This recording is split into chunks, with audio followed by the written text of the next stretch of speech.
अगर आपके मोबाइल में पुलिस का एक नोटिस आता है और वो कहता है कि आपको सो एंड सो डेट को हमारे सामने अपेयर होना है, अगर नहीं हो तो आपको अरेस्ट कर दिया जाएगा। देखिए, अक्सर ऐसे नोटिस आते हैं व्हाट्सएप पे 41A सीआरपीसी के।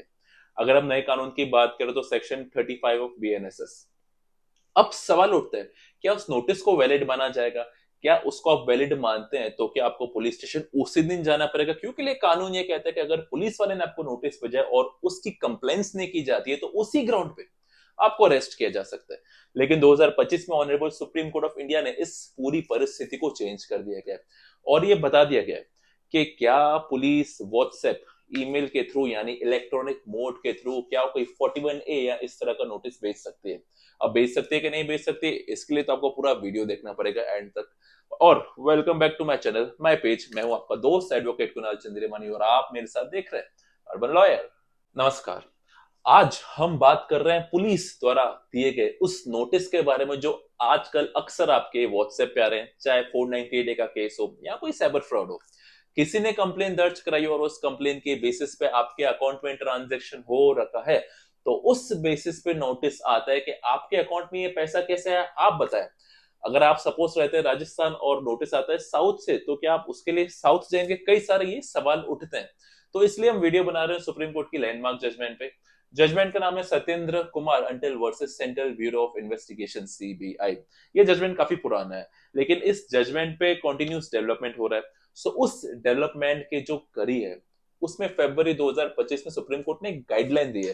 हो रहा है कि one of the senior advocate Siddharth साहब ने ये एक सजेशन दिया सुप्रीम कोर्ट ने कि आजकल जो पुलिस है वो 41A का नोटिस भेजती है व्हाट्सएप पे, जो कि भारत के कानून के हिसाब से सही नहीं है।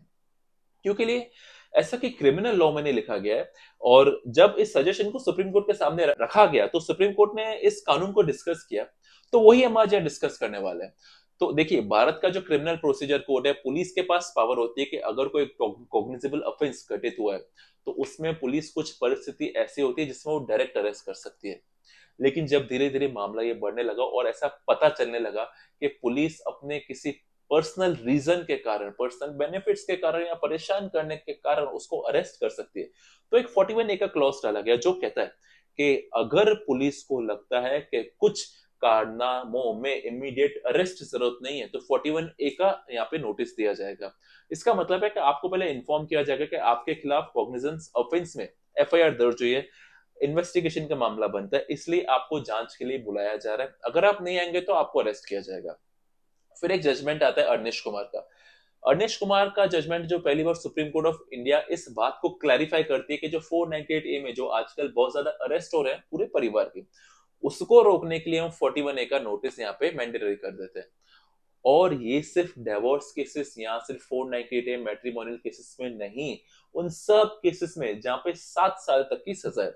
यानी अगर मैं फाइनली एक चीज को कंक्लूड करूं जिसमें 7 साल तक की सजा का प्रावधान है, पुलिस आपको सीधा गिरफ्तार नहीं कर सकती। पुलिस को आपको 41A सीआरपीसी का नोटिस देना होगा, चाहे 420 का हो, 498A का अपराध हो, कुछ भी अपराध हो। अगर आपने कुछ ऐसा अपराध किया, आपके खिलाफ एफआईआर दर्ज हुई है, तो 41A सीआरपीसी का नोटिस आपको मैंडेटरी दिया जाएगा। आपको बुलाया जाएगा, आपसे पूछताछ की जाएगी, उसके बाद कुछ एक्शन लिया जाएगा। 41A का कानून कहता है कि अगर आपने कंप्लाई नहीं किया तो पुलिस आपको अरेस्ट कर सकती है, लेकिन आप कंप्लाई कर रहे हो तो पुलिस जनरली आपको अरेस्ट नहीं करेगी अनलेस कुछ अगर रीजन यहाँ पे आ रहा है। यानी बर्डन आ गया, पुलिस पे आ गया। कई जजमेंट भी है उसके पास कि जहां पे सुप्रीम कोर्ट ने पाया कि 41A का नोटिस नहीं दिया गया तो उस स्पेसिफिक कंडीशन पे पुलिस वालों पे कंटेम्प्ट की कार्रवाई की गई। कई जगह पुलिस वालों को 1 या 2 दिन के लिए उनको सस्पेंड भी किया गया। यानी सुप्रीम कोर्ट ऑफ इंडिया कई सालों से ये 41A का नोटिस पे काफी संज्ञान ले रही है। तो अब ये सवाल आया कोर्ट के सामने, क्या इलेक्ट्रॉनिक मोड से भेजा जाना चाहिए कि नहीं? तो बात सामने आई, हरियाणा का एक स्टैंडिंग ऑर्डर, हरियाणा पुलिस ने एक स्टैंडिंग ऑर्डर निकाला कि हर जगह जाना पॉसिबल नहीं है। तो हमको किसी को गिरफ्तार करना है या नोटिस भेजना है तो हम उसको ही 41A का नोटिस थ्रू व्हाट्सएप भेज देंगे। लेकिन इसके बाद भी काफी कंट्रोवर्सी हुई। कुछ का कहना था हमें व्हाट्सएप नोटिस सर्व नहीं हुआ, पुलिस वालों को लगता है कि हमने तो भेज दिया है लेकिन हो सकता है अगले पढ़ने पढ़े नहीं हो। इसीलिए finally supreme court of India ने इस मामले को देखते हुए एक गाइडलाइन दी कि आज के बाद 41A या 160 सीआरपीसी का नोटिस जिसपे हम किसी को एज अ विटनेस बुलाते हैं गवाही देने के लिए, इन सभी को इलेक्ट्रॉनिक मोड से नहीं भेज सकते। आपको व्हाट्सएप या ईमेल से नहीं भेज सकते। जो mode of service criminal law में दिया गया उसी में भेजना है।